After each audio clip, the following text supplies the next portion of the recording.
강의를 하기에 앞서서 몇 가지 좀 질문을 해봐야 되겠습니다. 오늘 아마 본론 강의는 들어가지 못할 겁니다.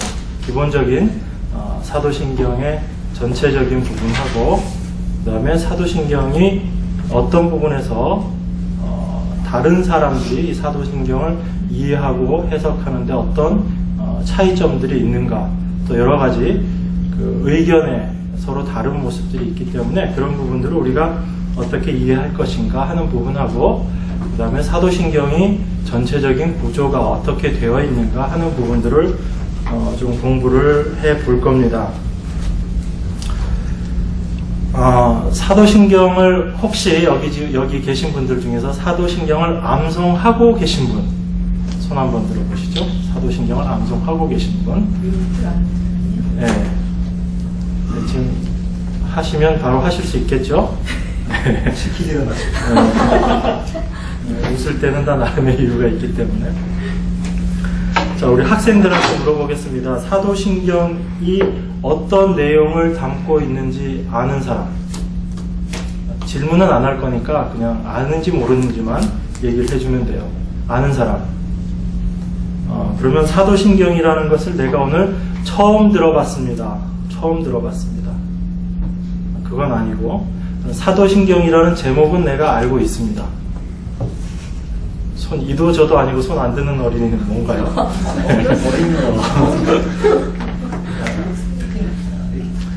자, 그러면 자, 뒤에서 부모님들이 보고 계셔서 우리 학생들이 많이 주눅이 드는 것 같은데 봐서 다음번에는 맨 뒷자리에 앉히도록 하겠습니다.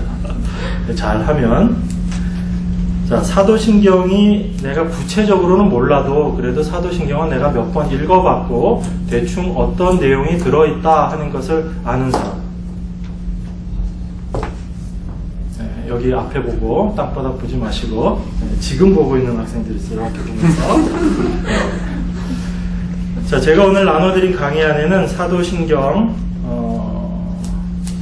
우리 개신교에서 쓰는 사도신경하고 그 다음에 카톨릭에서 사용하고 있는 사도신경, 그리고 사도신경 영어본을 제가 같이 넣어드렸습니다. 영어본은 NIV 번역으로 해놨어요. 이게 몇 가지 종류들이 많이 있는데 일단 영어본하고 국문본하고 차이가 조금 있기 때문에 제가 같이 넣어드렸습니다. 그리고 가톨릭 쪽의 내용들은 저희하고 용어가 몇 가지 좀 틀린 게 있습니다. 그리고 그 틀린 용어들로 인해서 이 전체적인 내용을 이해하는 폭이 좀 틀려집니다.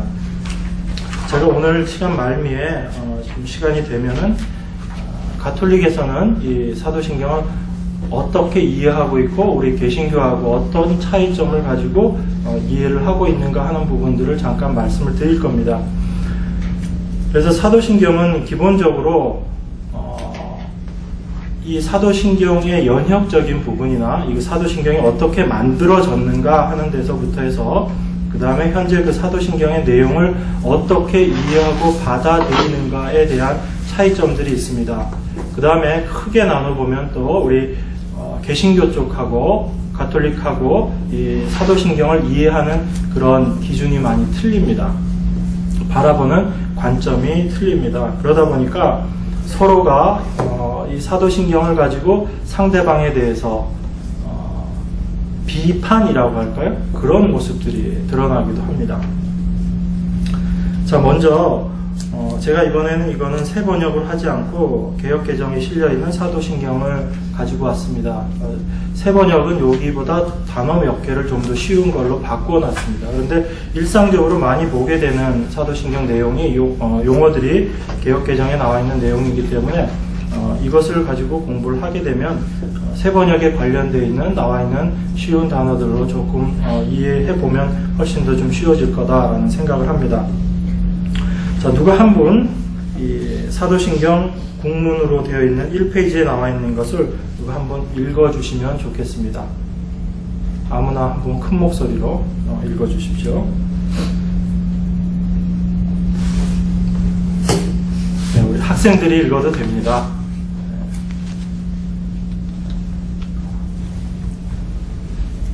강제로 시킬까요?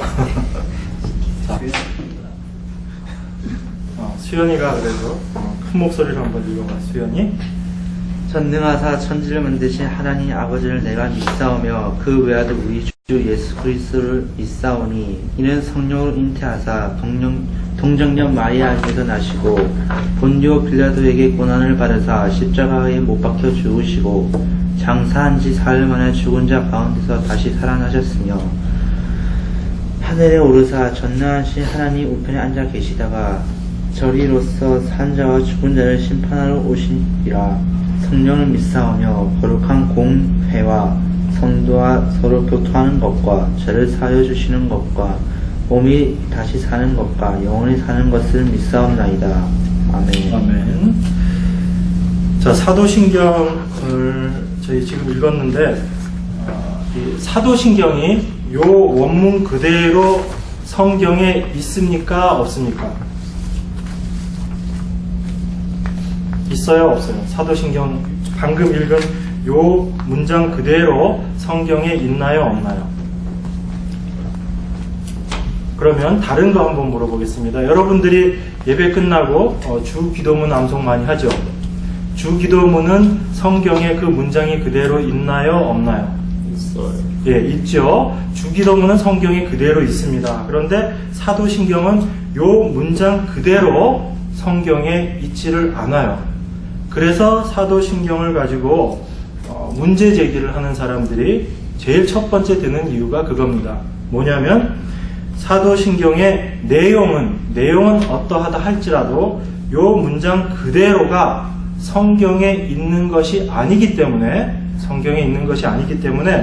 이 사도신경을 암송하고 외우고 똑같은 말이죠. 믿는다라는 것과 우리가 일반적으로 성경을 믿는다라는 것과 과연 똑같은 것이냐에 대해서 많은 사람들이 의문을 가지고 있습니다. 의심을 하고 있다는 얘기죠. 왜냐하면 우리는 성경은 절대적으로 잘못된 것이 없다. 하나님의 말씀이다라는 것을 믿고 있어요. 그런데 성경 이외에 다른 것들에 대해서 과연 그것을 성경만큼 우리가 그 권위를 인정해주고 그 내용들을 성경 말씀과 동일하게 받아들여 줄 것인가 하는 부분에 있어서는 서로 생각들이 달라질 수 있습니다. 그래서 저희가 지금 출석하고 있는 이 교회가, 세워지는 교회가 장로교회입니까? 침례교회입니까? 감리교회입니까? 네. 침례교회죠, 그죠? 침례교회. 침례교회는 전통적으로 사도신경을 어떻게 바라볼까요? 장로교는 이 사도신경을 가지고 매번 예배 때마다 이 사도신경을 암송을 합니다. 암송을 한다는 얘기는 이 사도신경의 내용을 거의 성경의 내용과 동일하게, 성경의 권위와 동일하게 인정을 하면서 그것을 받아들인다라는 신앙 고백의 형태로 이 사도신경을 사용하고 있다는 얘기입니다. 그런데 우리 침례교회에서는 전통적으로 이 사도신경의 내용에 대해서는 인정하고 있지만 이것을 예배 시간에 암송한다든지 또 이것과 성경이 동일한 권위를 가지고 있는 것이다 라고 인정하지는 않습니다. 많은 부분에 있어서. 그러면 이런 생각을 할 수 있겠죠. 그러면 왜 우리 교회는 이 사도신경을 이렇게 공부를 하는가라는 것이 생각되어질 수 있습니다. 저희 목사님들끼리 이 문제에 대해서 얘기를 나눈 적이 있습니다. 우리 교회에서 사도신경을 공부를 해야지 되는 것인가? 그리고 암송은 하지 않더라도 이 사도신경에 대한 내용들을 우리가 어떻게 이해하고 받아들일 것인가에 대해서 의견들을 나눈 적이 있습니다.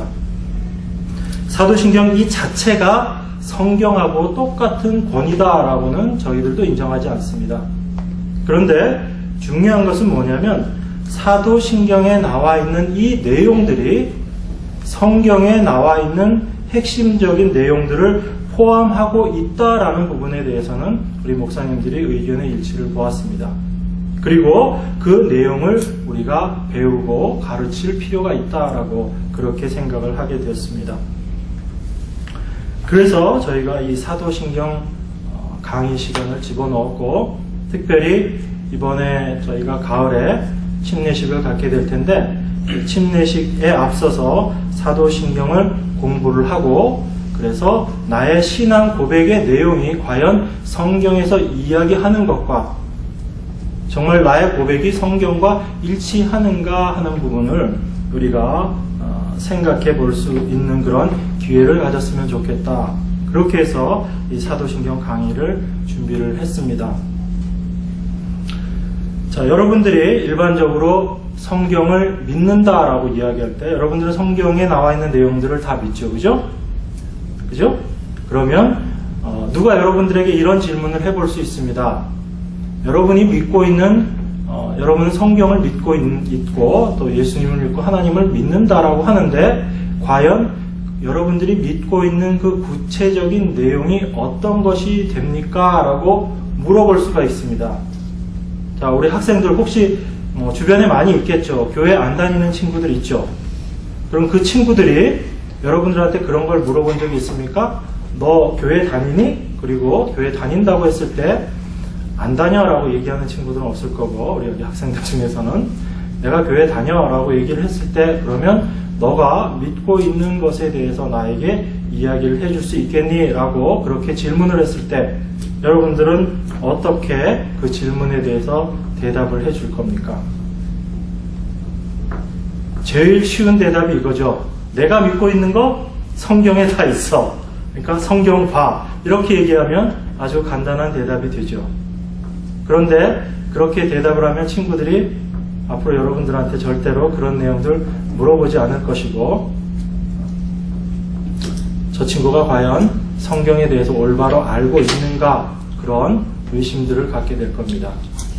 그리고 여러분들이 생각하기에 성경에 나와 있는 내용들을 어떻게 설명하는 것이 가장 효과적일 거라고 생각을 하세요. 막연하죠. 여러분들이 알고 있는 성경에 대해서 설명을 해봐라. 여러분들이 믿고 있는 것에 대해서 설명을 해봐라 라고 했을 때 거기에 대해서 쉽게 내가 아주 잘 정리를 해서 그것을 설명하는 것이 쉽지 않습니다. 그래서 저희들이 사도신경을 공부하는 이유 중에 한 가지가 뭐냐면, 이 사도신경은 전체적으로 보면 내용 자체로는 크게 봤을 때 한 12개 정도의 내용을 담고 있습니다. 그래서 이 내용을 가지고 잘 설명만 해주게 되면 성경에 나와 있는 전반적인 내용들을 우리가 이해하고 설명해 줄 수 있다는 것이 이 사도신경의 굉장히 큰 장점이라고 볼 수 있습니다. 그러면 이것은 다시 얘기해서 이렇게 생각할 수가 있어요. 여러분들이 내가 하나님을 믿고 예수 그리스도를 믿는 내가 크리스찬이다 라고 내 스스로 생각을 한다면 내 마음 가운데 이 문장을 하나씩 읽어보는 겁니다. 이 문장을 하나씩 읽어봤을 때 여기에 나와 있는 각각의 내용들이 내 마음 가운데 믿음으로 아멘 하고 받아들여지면 아무 문제가 없는데, 내가 이것을 쭉 읽는데 이것이 내 마음 가운데 받아들여지지 않습니다. 만약에 그런 문장들이 있거나 그런 내용들이 있다면 내가 무엇을 잘못 생각하고 있든지, 아니면 내가 올바로 성경에 대해서 모르고 있든지 나의 믿음에 뭔가 문제가 있다라는 것을 우리가 생각해 볼 수 있습니다. 왜 사도신경을 가지고 우리가 그런 식의 검토가 가능한 것이냐 하면, 이 사도신경이 생겨난 그 원인을 쭉 연역적인 발생적인 부분들을 우리가 검토해 보면 좀 이해를 할 수 있습니다. 사도신경, 제목이 사도신경으로 되어 있죠, 그죠? 그럼 사도신경 누가 썼을까요? 이 사도신경을. 네, 첫 번째 나오는 대답이 사도신경은 누가 썼다? 사도가 썼다. 그죠? 그러니까 누구? 이 책 이름이, 그 신경 이름이 사도신경이다. 이렇게 생각할 수 있겠죠. 그죠? 자, 그러면 이제 여기서부터 한번 얘기를 풀어나가 보겠습니다. 이 사도신경을 정말 우리가 사도라고 이야기하면 누구누구를 이야기하는 거죠? 여러분들 성경에서 우리가 사도라고 이야기할 때 그 사도는 예수님의 12 제자를 얘기하는 겁니다. 단순하게 생각해서 일반적으로 이 사도라는 것은 예수님의 12제자들이에요. 그러니까 제가 아까 이 사도신경의 내용을 얘기하면서 전체적으로 몇 가지 내용을 갖고 있다라고 말씀드렸죠? 12가지 내용을 담고 있다라고 말씀을 드렸습니다. 그래서 이 사도신경의 그 저자, 사도신경이 어떻게 생겨났느냐에 대해서 첫 번째 이런 견해가 있습니다. 뭐냐면 12제자가 썼다. 이런 견해가 있습니다. 12제자설이라고 표현할 수 있는데 12제자가 이 사도신경을 썼다. 그래서 제일 처음에 전능하사 천지를 만드신 하나님 아버지에 대한 부분은 누가 썼을까요? 베드로. 그 다음에 쭉쭉쭉쭉 해서 예수님의 12제자들이 한마디씩 그 믿음의 내용들을 이야기한 것을 모았더니 이 사도신경이 되었다. 이렇게 이야기하시는 분들이 있습니다. 이렇게 이야기하시는 분들은 주로 어떤 사람들일까요? 어느 쪽 사람들일까요? 참고로 지금 우리 기독교에서는 12제자가 직접 사도신경을 썼다라고는 생각하지 않습니다. 그러면 이 12제자가 썼다라는 것은 누가 주로 이야기하는 것일까요? 어느 쪽에서? 네, 가톨릭 쪽에서 많이 이야기하고 있는 것이 이 12제자가 썼다라고 이야기하는 것입니다. 왜 그러냐면 이 사도신경의 내용 자체에 성경의 중요한 내용들이 다 함축적으로 들어가 있고 이 사도신경을 매 공예배 때마다 고백함으로 말미암아 그것이 나의 신앙 고백이다라고 이야기하면서 이 사도신경을 12제자가 썼고 그 중에 가장 핵심적인 첫 번째 되는 내용을 베드로가 썼다라고 이야기를 하면서 그 배경에는 어떤 생각들이 있냐면 이런 사도들의 전통을 계속적으로 이어받아서 되어 있는 곳이 우리 가톨릭 교회다라는 그런 의식이 자리 잡고 있습니다. 그러다 보니까 그 여러 가지 발생적인 원인들이 있지만 그래도 직접 성경에 이 12제자들이 썼다라는 내용은 없지만 그 12제자들의 이야기들을 모아서 쓴 것이 바로 사도신경이다라고 그렇게 이 사람들은 믿고 있습니다. 나중에 이런 것들을 바탕으로 해서 사도신경을 이해하는 부분에 있어서나 이 내용의 각각의 부분들을 해석하는 데 조금 차이가 나게 됩니다. 여기에 반해서 우리 개신교 쪽에서는 어떻게 이야기를 생각을 하냐면 이 12제자가 직접 각각 한 가지 내용씩을 이야기를 해서 이 사도신경이 완성되었다라고 보지는 않습니다. 다만 사도들의 그 가르침과 사도들의 가르침이라고 얘기하면 사도들은 누구한테 배웠죠? 사도들을 가르친 사람은 바로 예수님께서 직접 사도들을 가르치셨죠. 그죠? 그래서 그 예수님께 배웠던 그 사도들의 그 가르침과 그 다음에 그 가르침들이 성경 속에 들어가 있는데 그 성경에 들어가 있는 그 내용들 그리고 실질적으로 많은 사람들이 사도들을 통해서 성경의 내용들을 전파받고 배웠기 때문에 예수님의 가르침을 배웠기 때문에 그런 사도들의 가르침의 내용과 그런데 사도들이 가르쳤던 내용들이 이 12가지만 있지 않고 굉장히 많겠죠. 12가지는 그 중에 일부일 것이고 이 견해를 취한다고 할지라도 12사도가 한 가지씩 이야기를 했다라는 견해를 취한다고 할지라도 사도들이 우리들에게 가르쳐줬던 내용들은 12가지 뿐만 아니고 훨씬 더 많이 있을 거예요. 이것보다 훨씬 더 많이. 그런데 전통적으로 교회 안에서 늘 인정되어 오고 있었던 내용들이 있었다라는 거죠. 우리가 어떤 성경 내용에 대해서 이야기를 했을 때 그 성경의 내용도 우리가 성경은 다 하나님의 말씀이지만 특별히 그 성경에 나와 있는 말씀들 중에서 어떤 말씀은 더 중요하고 덜 중요하다 이렇게 표현하기는 더 그렇지만 더 핵심적인 내용들을 담고 있는 것이 있을 수 있다라는 겁니다. 그런 의미에서 교회 안에서 가르쳐지고 또 계속 논의되어 왔던 이야기들 중 내용들 중에서 무엇이 가장 핵심적인 것들인가에 대해서 서로 계속 이야기를 하는 과정 속에 어느 정도의 그 의견의 일치들이 모아진 거죠. 그 상황 속에서 이 정도는 우리 교회 안에서 가장 핵심적인 내용이라고 할 수 있고, 이것 자체를 부정하게 되면 기독교라는, 교회라는, 또 그리스도인이라는 그런 근본적인 가치가 훼손될 수 있는 내용이다라는 의미에서 그런 내용들이 모아지기 시작했습니다. 그래서 이게 역사적으로 몇 개의 단계들을 거칩니다. 이 유사한 지금 사도신경의 원형에 해당되는 몇 가지의 그런 신경들 관련되는 그런 신앙 고백 내용들이 있었습니다. 그게 최초로 발생하기 시작한 게 약 200년, 주후 200년 정도 지나고서부터 그런 내용들이 모아지기 시작했어요.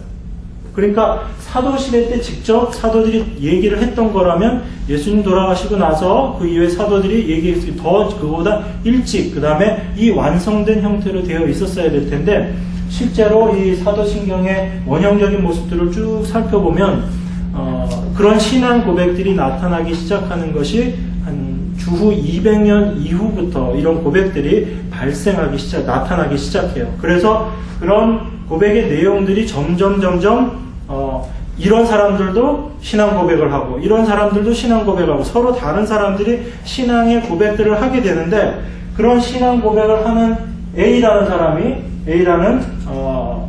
사람이 신앙 고백을 하고, 또 B라는 사람도 신앙 고백을 할 수 있겠죠.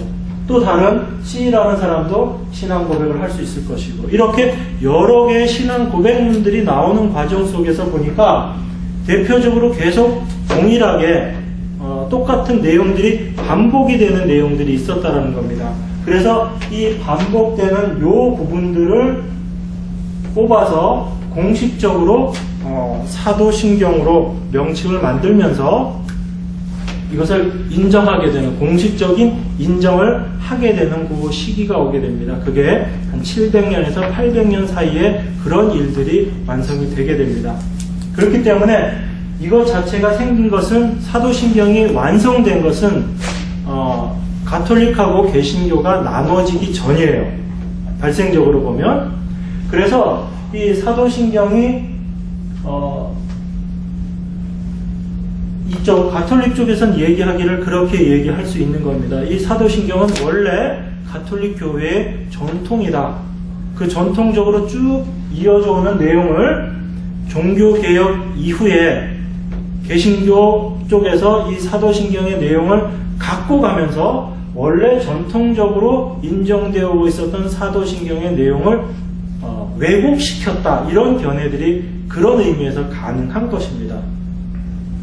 왜 이 사람들이 어떤 전통을 중요시하고 이 사도신경을 더 중요시하느냐 하면 그런 맥락이 있어요. 나눠지기 이전부터 이미 있었고, 그 다음에 이 사도신경 자체가 12제자들에 의해서 작성이 되었고, 그리고 로마 교회의 초대 교황이 누구죠? 그들이 실제 베드로가 교황으로서 취임한 적은 없지만 가톨릭에서는 초대 교황을 베드로로 인정을 하고 그 이후부터 서열 순서를 따지거든요. 1대, 2대, 3대, 4대 따질 때. 그러다 보니까 그런 전통적인 것들을 가톨릭 쪽에서 다 갖고 가기 위해서, 그래서 이런 12제자서를 사실은 이야기를 하는 것입니다. 그리고 나서 이 원래 쭉 그 사도신경의 내용이 이렇게 우리가 되어 왔었는데, 종교개혁 이후에 개신교 쪽에서 이 사도신경의 내용을 왜곡시켰다라고 일부 주장을 하고 있어요. 그게 제가 시간이 되면 오늘 시간 말미쯤에 잠시 그 내용들을 몇 가지 볼 텐데, 그거는 우리가 성경 전체가 무엇을 이야기하고 있는지를 알지 못하면 이 가톨릭에서 이야기하는 그런 내용들에 현혹될 수 있어요. 무슨 얘기냐면, 우리가 성경이 무엇인지를 올바로 알지 못하면 단지 전통적으로 이렇게 이해되어 왔다. 나의 아버지도 그렇게 이해했었고 나의 아버지의 아버지, 할아버지도 그렇게 이해하고 있었다라는 그것들 때문에, 그 내용들 때문에 우리가 당연히 그것이 맞는 것인 것처럼 그렇게 받아들일 수가 있다라는 얘기입니다. 가톨릭은 그래서 전통을 굉장히 중요시해요. 그런데 그 전통이 생겨난 원인을 우리는 제대로 알고 이해하고 그 내용을 파악해서 그 전통들 중에 성경과 잘못된 것이 무엇이 있는지를 분명하게 알면 전통이라는 것은 성경은 아니거든요. 사람들이 계속 반복적으로 해왔던 것들을 전통이라고 이야기하기 때문에 그런 내용이 과연 성경과 일치하는가 일치하지 않는가 우리는 따져봐야지 되는 겁니다. 그래서 성경과 일치하지 않는 많은 부분들이 있었기 때문에 뭐가 생겨난 거죠? 종교개혁이라는 게 그것 때문에 생겨난 거예요. 전통적으로 교회 내에서 굉장히 많은 일들을 행하고 있었어요. 많은 일들을 행하고 있었고 그것이 당연히 성경적이라고 모든 사람들이 생각하고 있었습니다. 그런데 하나님의 말씀을 연구하던 성령의 영감을 받은 사람들이 그 전통의 내용들을 성경과 비교해 보니까 어때요? 성경과 합치되지 않는, 성경과 틀린 전통들이 많이 있었다는 겁니다. 그 중에 가장 핵심적인 내용이 성경은 오직 믿음으로 구원을 얻는다라고 이야기하고 있는데 기존의 전통은 믿음에다가 뭔가 행함이 있어야지 구원을 얻는다라고 이야기하고 그것이 오히려 믿음보다는 행하는 행함 자체가 더 중요한 것처럼 그렇게 일반적으로 받아들여지고 있었어요. 모든 사람들에게 있어서. 그리고 성경은 너희가 살아있는 동안에 예수 그리스도를 믿고 하나님의 자녀가 되지 못하면 그 이후에는 어떠한 기회도 없다라고 이야기하고 있는데 기존의 전통은 교회 안에서 어떤 전통이 있었냐면 내가 비록 살아있을 때 예수님을 믿지 못하더라도 내가 죽으면 바로 지옥 가는 게 아니고 연옥이라는 중간지대가 있어서 이 중간지대에 잠시 내가 가 있는데 이 중간지대에 가서 내가 열심히 공을 쌓으면 내가 열심히 노력하면 그리고 나의 노력으로 부족하면 지금 현세에 살아있는 이 땅에서 살아있는 나의 후손들이나 그 믿음의 사람들이 나를 위해서 계속 기도해주면 플러스 이미 천국에 가 있는 성자들이 나를 위해서 기도해주면 내가 이 연옥에서 천국으로 갈 수 있다라는 그런 생각들을 교회 내에서 갖고 있었어요. 그것이 일반적으로 받아들여지고 있었어요. 그러다 보니까 성경을 연구하던 사람들이 이런 핵심적인 내용, 우리의 구원과 관련되어 있는 그런 핵심적인 내용들이 잘못되었는데도 전통이라는 그런 명분 하에 받아들여지고 있었거든요. 그래서 그런 것들이 잘못되었다라고 해서 개혁을 일으키게 된 것이 최초의 이 종교개혁을 누가 시작을 했죠? 네. 이렇게 나오려고 그러네, 뭔가. 네, 리을로 시작하는. 마틴 루터. 네. 그건 미음이구나, 마틴 루터 하게 되면. 미안해. 네, 어쨌든, 그렇게 해서 시작을 하게 됐죠, 종교개혁이. 그러니까, 종교개혁은 단순히 어떤 것에 대한 불만이 아니고, 기존의 전통으로 모든 사람들이 그렇다라고 생각하고 있었던 그런 잘못되어 있었던 생각, 잘못된 생각도 나만 잘못된 생각을 갖고 있으면 멍청이가 되는 거지만 모든 사람이 똑같이 잘못된 생각을 갖고 있으면 그것이 올바른 생각처럼 인정되어져요. 그래서 모든 사람이 yes라고 하고 있는 상황 속에서 나 혼자 no라고 얘기하면 어떻게 되죠? 나만 바보 되는 거예요. 나만 멍청이 되는 것이고. 그런데 그 no라고 할 수 있을 만한 신념이나 확신이 있기 위해서는 말씀에 대해서는 분명한 지식이 있어야지 되고 또한 그 말씀이 분명하게 하나님께로부터 온 것이다라는 어떤 면에서는 그런 하나님께로부터 주어지는 분명한 확신도 거기에 있어야지 되는 겁니다. 그래서 그런 확신 가운데 종교개혁을 일으키게 된 거죠. 제가 왜 이 사도신경을 이야기하면서 이렇게 거창하게 이야기를 하게 되냐면 사도신경의 내용이 그만큼 중요한 것을 포함하고 있고 그리고 성경의 가장 핵심적인 내용들을 사도신경이 다 담고 있다라는 얘기입니다. 그렇기 때문에 여러분들이 이 사도신경에 나와 있는 내용들을 내가 이 내용이 어떤 내용인지를 내가 알고 그것을 나의 신앙 고백으로 고백할 수 있다라면 여러분들은 성경에 대한 기본적인 이해들을 다 갖고 있다라는 것이고 내가 성경을 믿음으로 받아들이고 있다라는 또 다른 하나의 증거가 될 수 있는 겁니다.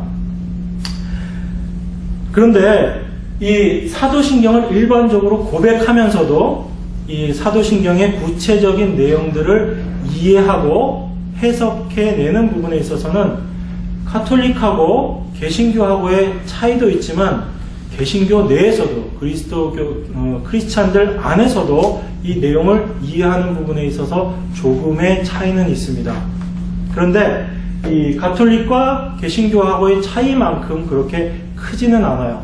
그 구체적인 부분들은 우리가 이 내용을 나중에 들어가서 보면서 살펴볼 수 있을 것이고, 자, 여러분들에게 제가 지금 나눠드린 요 유인물에서 개신교의 사도신경 내용하고 카톨릭에서 쓰고 있는 사도신경의 내용하고에서 차이가 나는 부분을 한번 표시를 해봐 주세요. 어디가 다르게 표시되어 있다. 이런 거 쓰실 필요는 없어요. 여기는 하나님을 천주, 성부 이렇게 표현해 놓은 건데, 이거는 전통적으로 달리 똑같은 내용을 달리 쓰는 표현일 뿐이니까 그런 것 말고 내용에서 뭔가 더 들어가 있다든지 아니면 다르게 되어 있는 내용들을 여러분들이 좀 한번 찾아봐 주시기 바랍니다. 제가 1분 드리겠습니다. 1분. 찾아내신 분은 하나씩 얘기해 주시기 바랍니다.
크게 한 4개 정도의 내용이 나올 수 있습니다. 지금 차이점들에서. 자, 우리 찾은 사람, 우리 학생들 중에서 먼저 다른 거 찾은 사람, 수연이 얘기해 보세요. 십자가 묻히셨으며, 십자가에 못 박혀 돌아가시고 묻히셨으며, 십자가에 못 박혀 돌아가시고 묻히셨으며,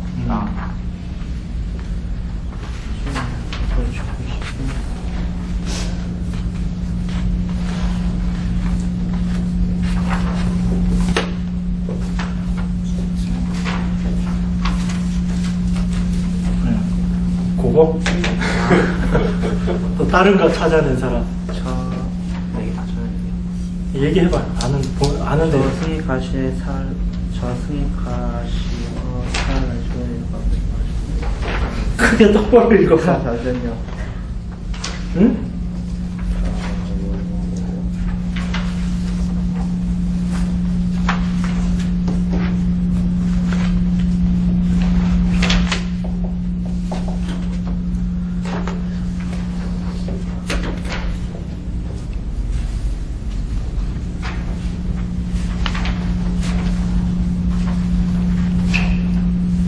다은이.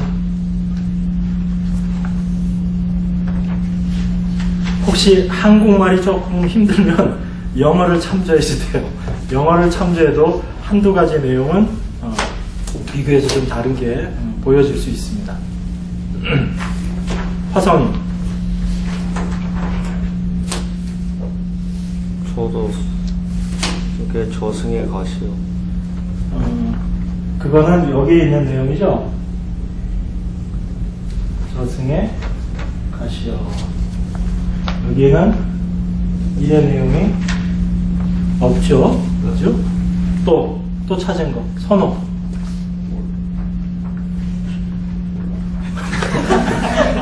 자신있게. 뭐야? 아빠가 강의를 안 하면 이렇게 하진 않을 텐데. 네. 딴 사람? 그래도 점수를 주시고. 자, 또 우리 장년부 쪽에서 외아들. 예? 외아들. 외아들 보편적 교육. 보편적 모든 성도의 여기는 보편이라는 표현이 들어가 있고요. 우리 개신교 쪽에서는 이걸 어떻게 표현되어 있죠? 그걸 공회 공회라고 표현되어 있죠, 그죠?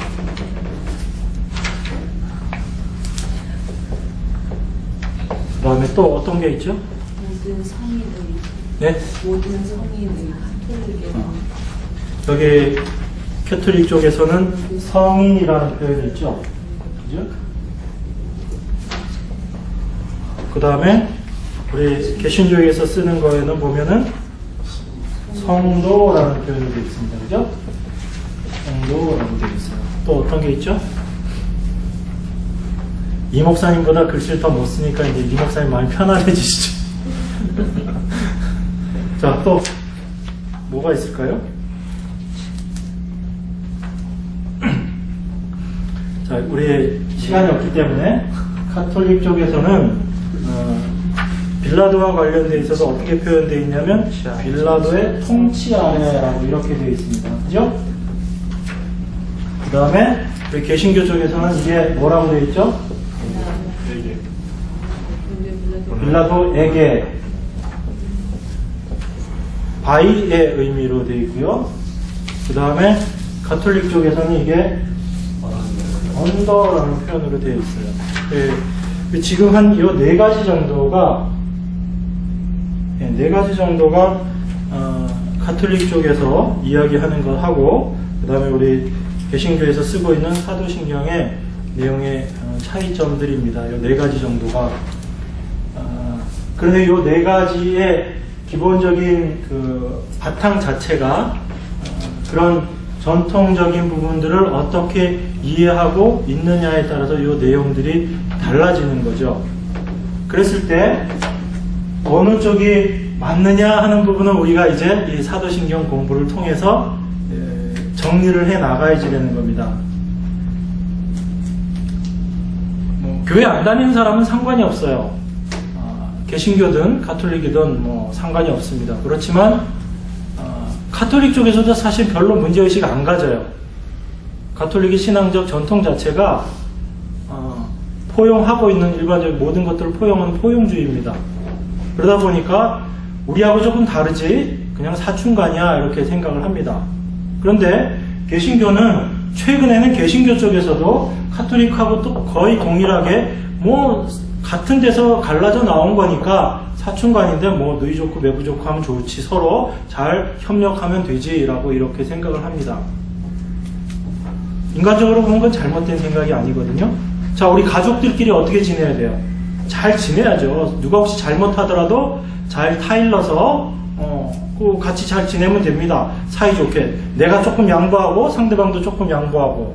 우리 백 목사님 그렇게 많이 하실 것 같아요. 저희 집은 애가 하나이기 때문에 애가 양보하든지 부모가 양보하든지 둘 중에 하나인데 사실 그건 좀 문제가 있죠. 근데 아이들끼리 서로 문제가 생기면 부모님들이 이렇게 얘기합니다. 너도 이거 양보해. 그러면 언니도 이거 양보시킬 거야. 이렇게 해서 서로 화해하도록 해줍니다. 그래서 외부에서 보면 너희들 어차피 같은 한 가족인데 조금씩 양보해서 중간지대를 만들어 라고 이야기하지만 자, 제가 어떻게 나눠졌다고 그랬죠? 가톨릭하고 개신교가 그런 굉장히 중요한 이유 때문에 나눠진 거예요. 그래서 한편으로는 이쪽에서 여기를 볼 때는 어때요? 같이 살다가 집 나간 사람처럼 그렇게 생각을 하고요. 우리 입장에서는 완전히 잘못되어 있는 그 집안을 우리가 새롭게 일으켰다라고 생각하는 쪽이에요. 그러니까 전혀 같이 갈 수 없는 부분들입니다. 이쪽으로 오든지 이쪽으로 다시 가든지 그렇게 하지 않으면 안 되는 거예요. 그런 입장에서 이 개신교하고 가톨릭의 어떤 기본적인 견해 차이가 이 사도신경을 통해서 많이 드러나고 있습니다.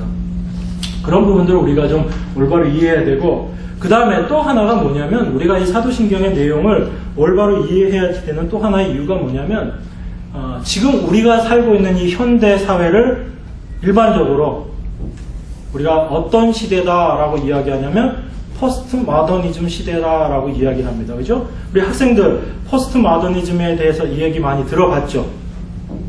시대에 대해서 공부할 때 뭐 사회나 그런 시간에 안 배우나요? 배우죠? 책에서 본 것 같은데 내가 학생들 책에서 내가 본 것 같은데 수현이 확실하게 안 보였다. 자신있게 얘기하지 수연이는 안 배웠다고. 자, 포스트 모더니즘이라는 것이 일반적으로 우리가 쉽게 얘기하면 어떤 것이냐면,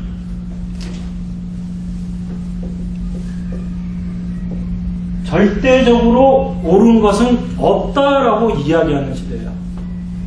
무슨 얘기냐면, 우리 학생들 절대적이라는 말하고 상대적이라는 말을 이해를 하고 있나요? 절대적하고 상대적에 대해서. 자, 이 두 개의 이 단어의 차이점 알고 있나요? 절대적, 상대적. 네. 글씨 쓰는 건 틀렸죠. 하나는 절이고 하나는 상이고. 절대적하고 상대적이라는 것의 차이점은 이렇게 한 가지를 생각하면 돼요. 자, 여러분들이 배가 고파요. 지금 배가 고픕니다. 그죠? 지금 아침 안 먹은 사람, 아침 다 먹었을 테고 점심 안 먹은 사람, 점심 안 먹고 왔으면 배가 고플 텐니다. 여러분들이 지금 많이 배가 고파요. 그러면 배가 고플 때 내가 먹을 수 있는 거, 배고플 때 내가 먹을 수 있는 거, 빵, 우유, 빵 그랬는데 또 뭐 카스테라 뭐 이렇게 얘기하면 안 돼. 그럼 빵에다 포함되어 있는 거죠. 빵, 우유 또는 뭐 과자 뭐 이런 여러 가지들이 있습니다. 그죠? 그래서 다 무언가 내가 배고플 때 먹으면 나의 배고픔을 해결할 수 있어요. 그죠? 그렇지만 반드시 빵만 먹어야지 내가 해결되는 거 아니죠. 빵 말고 우유를 먹어도 되고 과자를 먹어도 되고 정 없으면 물이라도 먹으면 허기는 어쨌든 해결할 수 있죠. 그렇게 내가 지금 어떤 상황에서 그것을 해결할 수 있는 방법이 여러 가지가 있어요. 그럴 때 이 여러 가지 방법들을 우리가 이야기할 때 이 여러 가지 방법들은 서로 상대적이다라고 이야기할 수 있습니다. 물론 이 개념을, 이게 상대적이라는 개념을 절대적으로 제가 지금 다 설명드린 건 아닌데 그냥 단순하게 이해를 하면 그렇게 볼 수 있습니다. 자, 여러분들이 오늘 여기 필기를 해야지 돼요. 필기할 때 필기할 수 있는 것들이 뭐뭐 있죠? 볼펜도 있고 연필도 있고 저는 지금 마커펜 가지고 할 수 있죠. 그러니까 뭔가를 쓸 수 있다라는 점에서는 똑같지만 그 쓰는 방법들은 여러 가지가 있을 수가 있습니다. 그런 것들을 우리가 상대적이다라고 이야기합니다. 그러면 그거하고 비교해 봤을 때 절대적이라는 건 어떤 게 있을까요? 이거 아니면 절대로, 표현 자체가 절대로가 들어가면 안 되는데, 그거 아니면은 해결할 수 없는 것, 반드시 그것만 있어야지 되는 것, 어떤 게 있을까요? 그렇게 갑자기 추상적으로 가면 안 되지. 구체적으로 뭔가를 지금 얘기하려고 하고 있는데, 해결할 수 있는 방법이 그거 한 가지밖에 없는 거, 어떤 게 있을까요? 근데 현대 사회 자체가 사실은 그런 부분들이 이렇게 많지 않아요. 그죠? 그런데 뭐 지금 백 목사님 얘기하셨지만 이 공기는 20%의 산소와 80%의 질소로 구성되어 있죠. 그죠? 그래서 우리가 일반적으로 산소, 그런데 산소하고는 틀려요. 산소는 5분의 1밖에 안 됩니다. 우리가 숨쉬는 공기에. 그래서 이 공기, 공기라는 것을 대체할 수 있는 뭐 다른 게 있을까요, 없을까요? 난 공기 대신 빵 먹으면 해결돼. 될까요, 안 될까요? 안 되죠. 난 공기 대신 물 먹으면 해결돼. 이거는 과학의 발전으로 가능해질 수도 있습니다. 왜? 물을 통해서 공기를 만들어낼 수는 있기 때문에 산소를 뽑아내고 질소를 섞어서. 그래도 결국은 이걸 만들어낸다는 얘기죠. 그렇기 때문에 절대적이라는 것은 이거 아니면 안 되는 거예요. 그런데 지금 우리가 살고 있는 이 시대에는 모든 사람들이 뭐라고 생각하냐면 절대적인 것은 없는 시대다라고 이야기합니다. 특별히 우리가 좀 전에 생각했던 이런 공기라는 이런 것들, 물질적인 것 빼고 인간의 생각이나 의견이나 그런 부분들에 있어서 이게 절대적으로 맞는 생각이야 라는 것이 없는 사회가 현대사회다라고 이야기하고 일반적으로 사람들이 그렇게 받아들이고 있어요.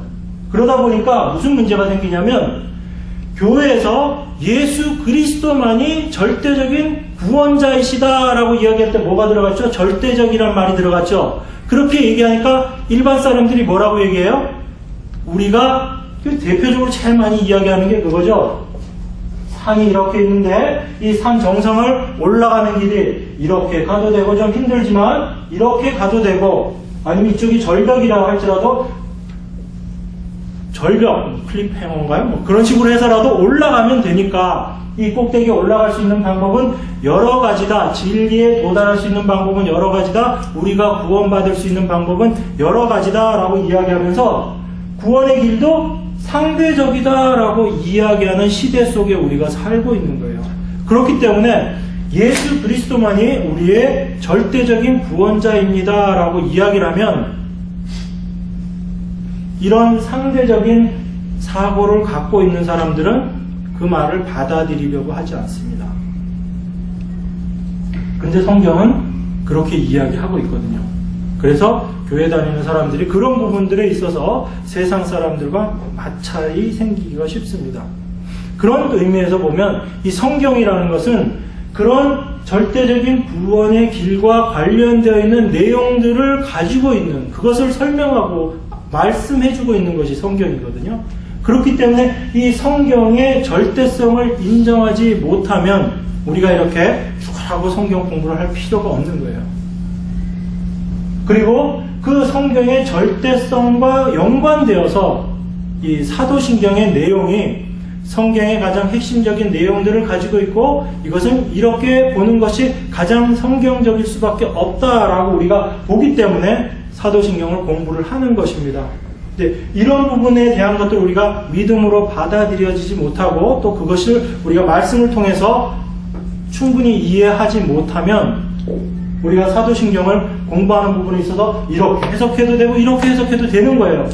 그렇지만 우리가 믿고 있는 성경은 절대적인 내용을 포함하고 있고 이것은 우리의 구원과 우리의 생명과 관련되어 있는 부분이기 때문에 우리는 그 내용을 절대적으로 분명히 알아야지 됩니다. 그런 의미에서 우리가 사도신경을 공부하는 것이고 그렇게 우리가 성경을 바라봤을 때 성경과 잘못된 이야기들을 하고 있다거나 성경에 대해서 오해하면서 이야기하고 있는 부분에 대해서는 우리가 분명히 밝혀내는 것이 필요하다는 겁니다. 그래서 우리가 이 사도신경을 공부하는 겁니다.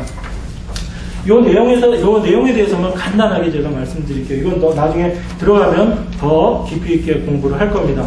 제일 끝에 나와 있는 본디오 빌라도의 통치 아래서 빌라도에게라고 되어 있는 이 부분은 에게라고 표현되어 있지만 의미는 이 의미가 맞습니다. 그래서 사도신경을 단순하게 이렇게 얘기해서 빌라도가 직접적으로 예수님에게 그 위해를 십자가에 매달게 했던 그런 직접적인 통치권자이지만 그 책임 소재 자체가 빌라도에게 가는 건 아니에요. 성경에서 이야기하는 것은. 그래서 이 빌라도를 통해서 빌라도는 이 세상 권력, 세상 통치 세력을 대표하는 사람이었거든요. 그때 당시에. 그런 의미에서 이 빌라도에게 예수 그리스도가 고난을 받았다는 의미는 뭐냐면 이 성도들의 대표인 예수님과 그 다음에 이 세상을 비교하는 겁니다. 그러니까 이 예수 그리스도의 예수 그리스도화되어 있는 우리들은, 그리스도인들은 당연히 세상과 이런 대치 관계에 쓸 수밖에 없는 거죠. 그걸 사실은 설명하고 있는 겁니다. 그 다음에 이 성인이라는 부분은 세인트라고 되어 있는데, 이 세인트를 카톨릭에서는 죽은 사람이라는 의미로 이해를 해요. 그래서 그 죽은 사람들 중에 특별히 성자로서 추앙받는 사람들을 이야기를 합니다. 그래서 이 성인들의 교통이라고 얘기해서 성인들이 아까 제가 말씀드렸죠, 연옥에 있는 사람들을 위해서 성인들이 기도해줌으로 말미암아 이 사람들이 구원받을 수 있다라는 그런 하나의 근거로 이야기합니다. 성경적이지 않죠. 우리는 이것을 성도의 교제라고 이야기합니다. 근데 그 교제라는 게 단순하게 우리가 즐겁게 지내는 그런 차원의 교제는 아니에요. 이건 우리가 좀 더 깊게 볼 거고요. 그 다음에 이 공회라고 표현되어 있는 이 보편교회라는 얘기에서 이 카톨릭에서는 교회라는 것을 가톨릭 교회만을 가지고 이야기를 합니다. 그러다 보니까 그 로마 교황의 그 아래 쭉 그 여러 가지 교회, 여러 교회, 지역 교회들이 있지만 로마 교황의 직접적인 그 세력 안에, 그 위계 질서 안에 들어가 있는 그 교회를 카톨릭에서는 하나의 교회로 인정을 해요. 그렇지만 우리가 이야기하는 공회, 교회의 개념은 틀려집니다. 보편적인 교회. 그래서 영문 성경에 캐톨릭 처치라는 의미에서 캐톨릭이라는 것을 유니버설이라고 다시 표현을 하기도 하는 거예요. 그것은 하나의 교회 사상을 가지고 있는 겁니다. 각각의 지역의 개교회가 아니고, 그 다음에 저승의 가시어라는 건 우리 개신교에는 빠져 있는데 영문 사도신경에는 들어가 있습니다. 그래서 이 저승의 가시어라는 그 의미도 우리가 한번 살펴봐야지 됩니다. 우리 그 사도신경에 빠져 있지만 전통적으로 이 구절은 들어가 있는 거예요. 그래서 단순하게 놓고 비교해보니까 이쪽이 이런 맞는 것도 있네, 이런 생각들이 들죠. 그죠? 이쪽에서 이야기하는 거. 그래서 우리가 이 내용들을 서로 잘 이해하지 못하면 가톨릭에서 이야기하는 그 얘기들의 근거를 받아들이지 않고 그냥 가다 보면 잘못하면 오류에 빠질 수가 있다는 겁니다. 그래서 우리가 이 부분들을 더 공부를 하는 거다, 이렇게 보시면 되겠습니다.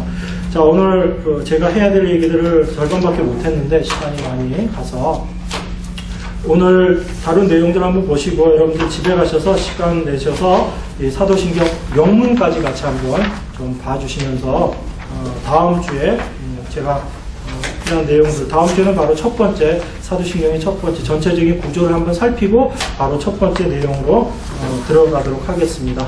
잠깐 기도하고 오늘 마치도록 하겠습니다.